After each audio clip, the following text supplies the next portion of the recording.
Hello, hello, my name is Callista and welcome back to Cinders. In the last episode, Cinders had a bit of a chat with Gloria and it seems the two of them are now friends. And also at the very end of the last episode, Cinders witnessed a bit of an altercation between Madame Gayday and some random townslady.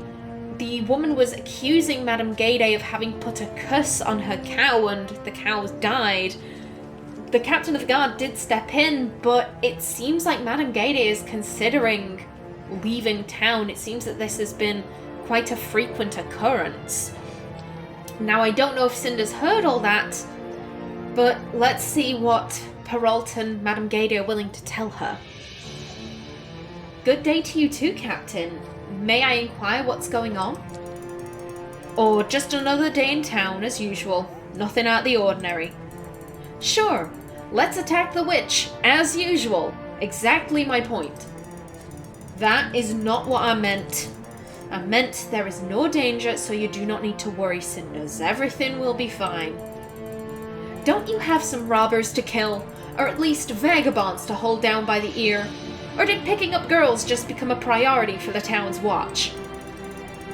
I have been in many battles and I have stood my ground, but when a lady as decisive as Madame Gayday gets her temper up, there is no shame in retreat. So please excuse me, Cinders. I shall bid you ladies farewell. I will stay in the inn for a while if you feel like talking. Oh, no need to apologise. Farewell, Captain. What happened here exactly? People are strange here. Illogical and stupid. They just sit and demand, do nothing and hope. Morons. The time has come for me to change the scenery. What did they do? Oh, nothing spectacular, just more of the usual. People come to me. For medicine, for advice, for a solution to every stupid problem they have created. They still fear me, though. Every time something goes wrong, I'm to blame. They used to blame the devil or evil forces. Now the evil forces conveniently live next door. Surely the townsfolk do not mean that. They seem to respect you a lot. There's a very thin line between respect and fear. This happens in every single place I travel to. It takes time for resentment to build up, however. A new town should do. But you have friends here. Just a second ago, I thought I saw you speaking with the captain on very familiar and mostly friendly terms. Oh, we do have something of a history together, but do not let me bore you with the details. Oh, go ahead, please. Your curiosity is commendable. But let's discuss something of more importance. Have you given any thought to our last conversation? Not yet. I haven't had the time to. Good. That means I don't have to give any more advice right now. So take your time, Cinders, and come to me when you have decided. Just don't wait too long, because I intend to leave this damn town soon, and I will not look back. Thank you. I will take time to consider and decide soon. You do that. Goodbye, child. Goodbye. That woman really got to her. Who would have thought? Tough, cynical Madame Gayday, whose wrath can move mountains, touched by a simple townswoman's remark. I will have to consider that side of her. Vulnerable and so human. But right now, I have a whole day of freedom to plan as I will. What shall I do now? Maybe pay Tobias a visit again? I could also spend some time in the tavern, chatting with townspeople, making friends, and hearing all the gossip. That is where the life of the town concentrates. And the captain said he was headed there. Speaking to him proved to be worthwhile so far. Choices, choices. Watch out, Cinders, or you may get used to it. Tobias also mentioned that vagabond also tends to hang out in the tavern. And while Cinders didn't mention him, she has in the past said that she wants to speak with him, so I think we're going to head to the tavern. Tobias is not going anywhere, and I'm starving. Sorry, friend, but this girl has her priorities straight. I wonder if the captain is here already. He's such an intriguing man. I wish I could spend a little more time getting to know him, and today it almost sounded like he was inviting me here. Ah, there he is, sitting in the same corner he sat in last time. Habit? Looks like he's leaving. Wait, is he coming towards me? So you came. I remembered correctly that your name is Cinders, right? Yes, I'm surprised you recognized me on the town square today. Well, you were on my mind. Would you care to join me for a drink? I'd be happy to. Hang on, you were thinking about me? Yes, you came to mind after a recent discussion I had with the prince. Oh, I'm flattered, I think. What were you talking about exactly? A candidate for wife, of course. Surely you've heard about the king's last wish. Actually, I haven't. According to the king's final wish, the prince cannot be crowned until he's found a wife for himself. So the coronation is being postponed, and every noble in the kingdom is trying to foist a daughter on him. It's been very tiring for him, as many of these women are groomed for looks alone. He's losing faith. But I think that the world still holds many bright and intelligent women, and you're living proof. Oh, well, I'm grateful for the compliment, but I'm not sure what else to say. My apologies, the drink is making me more direct than it is proper. These days, there's little to pass the time in my position, so I spend many hours here. I don't want to bore you with the small complaints of my life, and I apologise for being so curt with you when we met last time, excuse me. And I apologise for being so curt with you when we met last time. I understand. A lot happened, and it's no surprise that you weren't in the mood for discussion. Honestly, I should probably apologise for bothering you when you wanted to be left alone. It wasn't a bother. I found the discussion very interesting. Listen, I know you asked about the prince last time. Are you still interested in learning more? Oh. This seems like an obvious flirt to me. And I'm pretty tempted to take it. I like Perrault. Go on then, let's flirt. Actually, I was more interested in hearing about you. Me? I'm just a simple warrior. What's so interesting about me? Plenty of things. For starters, how did you become the captain of the guard? Well, if you really want to know, it runs in my family. My great-grandfather was a mere soldier, but he saved the king's life in battle and was rewarded. The family were granted a noble title and the position of the king's personal guard. Since then, my family's heritage has been swordsmanship and loyalty to the crown. So you were destined to have this position from the start? Yes, but I accepted it with great pride and joy. It's an honour to serve the kingdom. We will always remember that the king was a grateful and kind man. To the one who saved him. I butchered that sentence, I'm going to start that again. We will always remember that the king was grateful and kind to the man who saved him. Didn't you ever think about doing something else with your life? Not once. Besides, it was not my decision to make. I don't want to be speaking out of turn, but that sounds so sad. You didn't have a choice? There's nothing sad about it. The men of my family have been honourable soldiers for ages. I was raised on tales of my brave ancestors and trained in combat since I was a child. When I received my first sword and joined the palace guard, I was so proud. It was the best day of my life. I felt like I could finally stand among the heroes of my family. Do you still feel that way even now? Not as much, but I don't blame my family or my path in life. The world is simply changing. There was a time when conflict meant a sword in the heart, but now it's a dagger in the back. These days everything is poisonous words and false smiles. You can't tell friend from foe. Kingdoms are torn apart by whispers and false smiles now. There's no place for a man of the sword. All I have left is a corner in the inn and the occasional desperate lowlife kidnapping a few children. I'm not the heroic saviour that my ancestors were.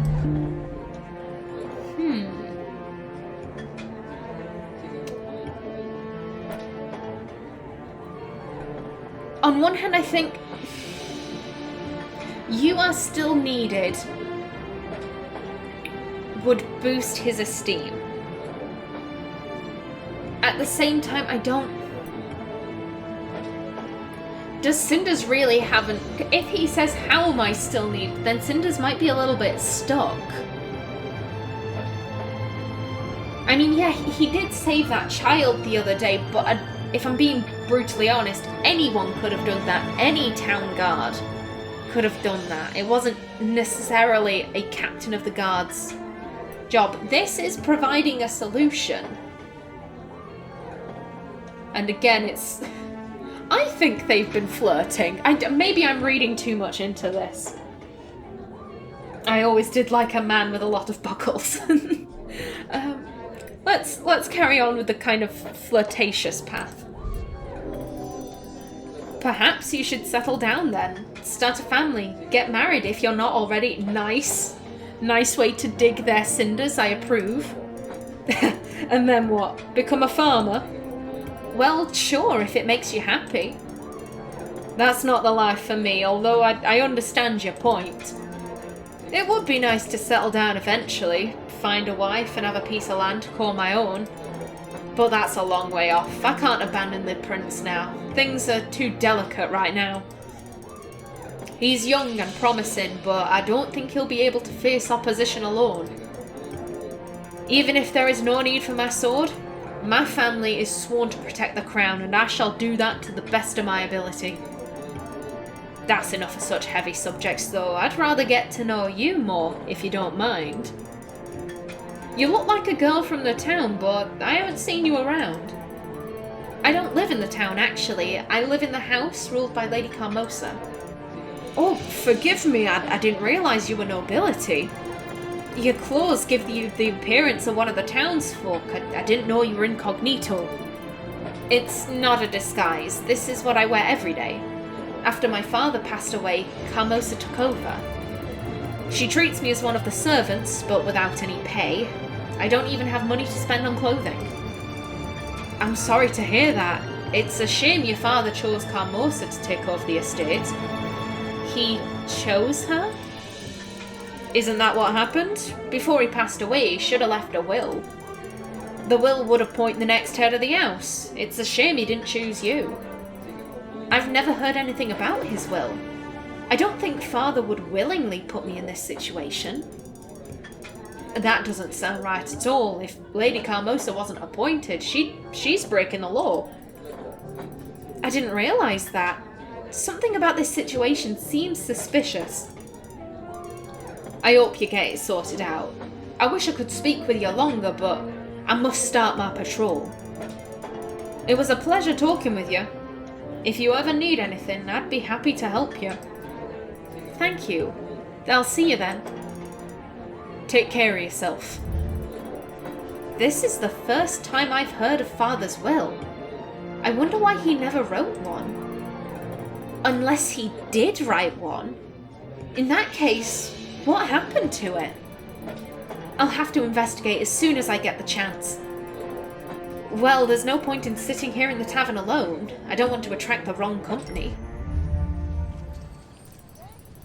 It was nice to see Captain Perrault again. He's such an interesting man. His persona is so rough and intimidating, and he carries himself like a man who's seen war. But he's also so straightforward and honest, almost naive, like a child raised on tales of knighthood. The fact that he still holds on to his ideals after all of this is admirable. There's something pure about it. Really, it was nice to get to know him better. It's still pretty early. I think I should go and visit Tobias. Who knows when we'll get another chance to talk after Carmosa comes back. Hello there, Mr. Merchant. Okay, think a few grand. Hello, Cinders. What brings you to my humble establishment? Oh, I was just around the town again and thought it'd be nice to drop by. No special reason. I see you're well enjoying your newly found freedom.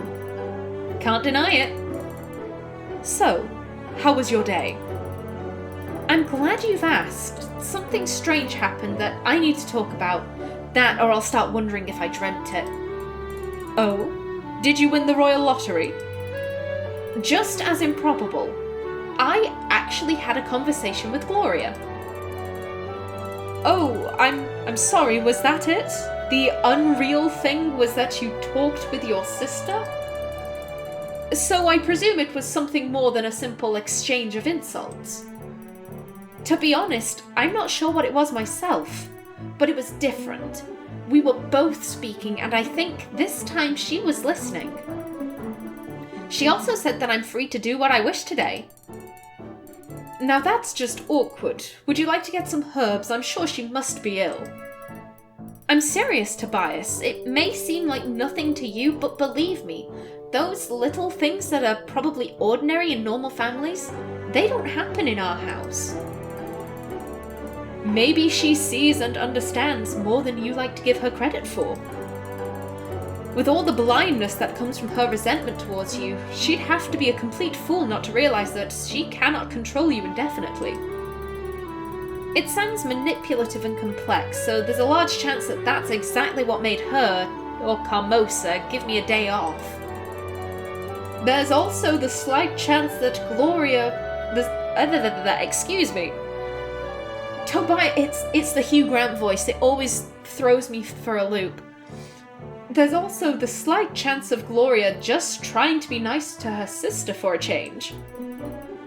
Do you think that's even possible? This guy was Irish. Clover, there we go. Oi, boss, sir, you wouldn't happen to have a new task for your old maid now, would you? Gold has a habit of running from me pockets like cats in heat, and your last payment... Oh, bollocks. You! The pretty bird! Now isn't this a friendly get-together? If I'm the bird, then what does that make you? You certainly have a way of appearing out of the blue anywhere I go. First in the woods, then in my own house. And now here.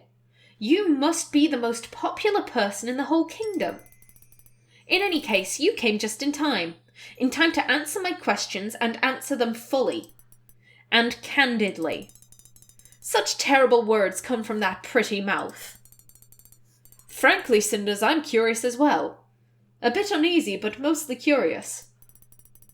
Oh, it's all very simple, really. 2 days ago, you came to our home to talk... Oh, God. 2 days ago, you came to our home to talk with Carmosa. I want to know what it was about. But I've told you, it's nothing big, lassie. Rumours are me trade, so keep your petticoat on. So all that was, a little gossip for a little coin. If you mean the one about the royal ball, then some small news it is. I can only imagine what's going on in all the noble houses with unwed daughters right now. You're surprisingly bad at lying. Rumour's worth as much as what people are willing to pay for it. And I'm sure it costed poor Carmosa dearly. Poor she may be, but she knows how to haggle, that one. She has ears of her own too, so she'd learn about the ball soon enough. Folks are buzzing like busy bees about nothing else. Which is exactly why you're so bad at lying. Why would Carmosa pay a man like you for second-hand news, which is no news at all, is beyond me. Actually, knowing she'd be interested in the first place...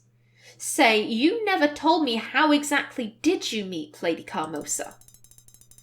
Gossip's me trade, and devil take me if I'm giving anything for free 'cause some lassie fanned her lashes. That's all. A trade secret, am I right, boss, sir? She does have a point here, and her question certainly piqued my curiosity. I reckon that little bird picked something up all right. Tell her. Nasty business, mates, nasty ambush. Methinks I'll just run for the door now and call it a day. It's been swell talking. Not a step. As a law-abiding subject of our prince, I'm obliged to report any crime or mischief I know of to the captain and his guard. I'm sure Perrault would love to get something solid on you, but suspicious behaviour and conspiracy will have to do. I'm sure it's enough for a lovely night in the dungeon. I I can't believe you'd snitch on your old mate, boss sir. It's business, nothing personal, friend. Fine, I'll tell you. But only the missy here will hear it. Bloody hell, some demon speaks through those red lips. You must take me for a complete fool if you think I'd let her go alone with you so you can flee. It's all right, Tobias. He won't run, will you, boss? He knows that it would force me to inform the captain, whom I just saw a moment ago, right outside the store. Yes, missy, anything you say. Very well. See, I knew we would come to an agreement sooner or later. Would you like to step outside and tell me everything, my friend? Yes, missy. Lead on. Are you sure about this, Cinders? Don't worry, we're all friends here, after all. Alright, let's stop here and talk. Not exactly a hiding place, middle of the town, eh, love? Sure could use some more privacy. I'm not going to give you a chance to escape now. And don't try anything stupid, the captain's right on the other side of the street. Remember that. Fine, you little devil. I'll tell you what I know, just don't yell if I can't remember all the details. I have a short memory. You've heard my question already. What was the message you brought to Carmosa? A dashing young gentleman like yourself should have no trouble recalling the last few days. Blazing hell, lassie, you and your adder's tongue. Aye, I remember. So I was out in the woods, resting me head on the ground, enjoying the peace and quiet that only nature can bring, calm shimmer of the lake, away from the wickedness, don't digress, of the city. Sleeping like a brat I was. Do you often sleep outdoors? Why were you sleeping by the lake? Now that's a mighty good question, innit, love? Can't say I know the answer, though. I just woke up there. Oh, a magic place, the pond in the woods. Me auntie used to tell me stories of. Get back to the topic, will you? But I'm on it. I woke up and heard voices. Thought 'twas just me aunt, just like me auntie's stories of the fair folk, you know, made of light and wisp, prettier than the finest ladies they are. But they were no wisps. And what happened then? I hid. What else?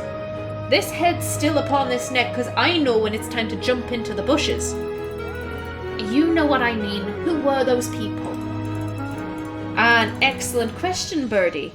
Me gut tells me you'll love this. 'Twas the noble Captain Perrault, and he was talking to the prince. The prince was talking with Perrault in the woods. It seems a bit strange, doesn't it? What were they talking about? Oh, some posh problems of the rich folk. Too much free time's bad for the head. Our future, His Royal Highness, kept on whining about wenches of all things, how they're all empty-headed or boring to talk to. The prince was discussing women. That he was. Very unkingly of him, if you ask me, and foolish too. Who cares if the bird's dumb or dull? That's not what I want from me wenches. Yes, wonderful. Now back to the subject, please. What did they speak of? The captain said something about rules, but I didn't hear that part with me head still spinning and the water shimmering so loud. Don't know what they meant, but the prince was mighty happy and said something about the ball, the grand ball. He got some idea in that royally empty head of his. I heard it's 'cause of them crowns, very bad for the head. Anyway, there was a new idea that he liked. The grand royal ball where the future queen is to be chosen by the prince. Yes, I know of it. Just tell me about the prince and his idea. Why was he so happy about it? 'Twas about masks, making all the lassies wear them. You mean a masked ball, a masquerade? I didn't know the rich birds are so horrid. I don't think it's because of that. Did he say why the masks are so important to him? It had something to do with the elders, the families, lots of lords and ladies waiting to trade their daughters, and only one prince. Too much competition's bad for business and tempers. So he's trying to dodge accusations of being biased. Clever. I knew that. Don't know what's wrong with seeing a nice face, though. And what if the bird's got a pimple right between her eyes? Won't notice nothing with masks and such, unless he wants to ogle their curves. Oh, bit on the nasty side, nobles. Me auntie told me stories, gossip really, about the shenanigans going on between them and the palace. Stuff that'd make a confessor blush. Alright, I get the picture. A masked ball, you say? It makes a lot of sense, actually. The prince can pretend he's choosing his bride by judging her more subtle qualities. And there's no way of any of the houses accusing him of favouring one over the other. Who knows? Maybe he isn't really pretending. Maybe having a choice is what he really wants. Devilishly clever, love. Glad you've got the smarts to see through all that. Save me the time having to explain that all to you. Ball for the noble birds and they all have a chance, no matter how pimply or horrid. Made me think of Carmosa and her pretty lasses. And no, not you, the other wenches. I mean your sisters, your lovely sisters. Figured the old lady would pay kingly coin for a rumour like that. So all there is to it. You satisfied, love? My dear friend, this isn't even half of the story I wanted to hear. You better get to the more juicy stuff right away. That's all there is to it. I swear on me auntie's pimples.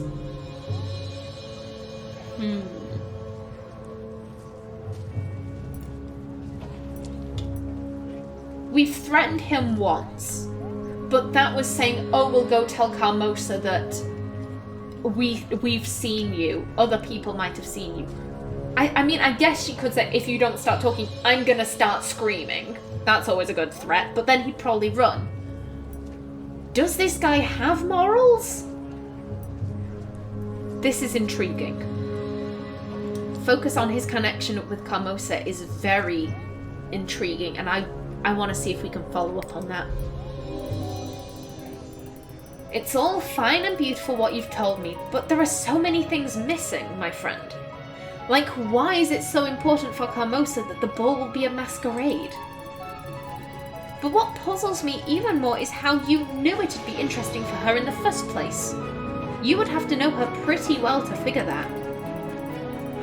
This has something to do with your past, doesn't it? You've been working for her for quite some time, haven't you? Ooh, we got a trophy. Fine. There is one thing, a wee detail, really, nothing. Really, nothing. I knew this rumour would be worth a lot for the lady, you know. I know her and I know what she's like. So you did work for her before. What did you do? I might have given her a hand earlier, with the ball, love, so she could get in. How? The goose and her ducklings weren't exactly invited. The lady asked me to help them. Help them how? Oh, let's just say it required a bit of quality craftsmanship. You mean you forged invitations for them? Me? Sure I didn't. Me talents knowing folks with talents of their own. Got them invitations from a friend. Reckon the old lady's a bit dim if she thought nobody had noticed she got in with fake papers. But hey, who is me humble person to doubt a noble lady and her ways of spending money? And that's how you learned how important the ball was for her. So when you heard about the masquerade, you told her about that as well. As you said, she could get in with fake papers, but she would risk getting recognised. Not so much if it's a masked ball. And that's why this information was worth so much to her. Aye. See, it's only a wee job and nil. Only natural this bloke forgot all about it, eh? So this actually means that she could be in deep trouble. Incredible, Carmosa ordered a forgery? This could be my chance. Oi, lassie, you even listening? Can I go now? A man can only handle so many stressful events in one day, you realise. This could be my leverage. What? Oh, yes, you can do what you wish. You already helped me a lot. Oh, Carmosa, your secrets really are your greatest weakness. And what exactly is Cinders going to do with this information? Well, we'll have to find out in the next episode. So please remember to like if you enjoyed, leave a comment below, and if you wanted to subscribe, it would be very much appreciated. I've been Callista. Thanks for watching, and see you in the next episode.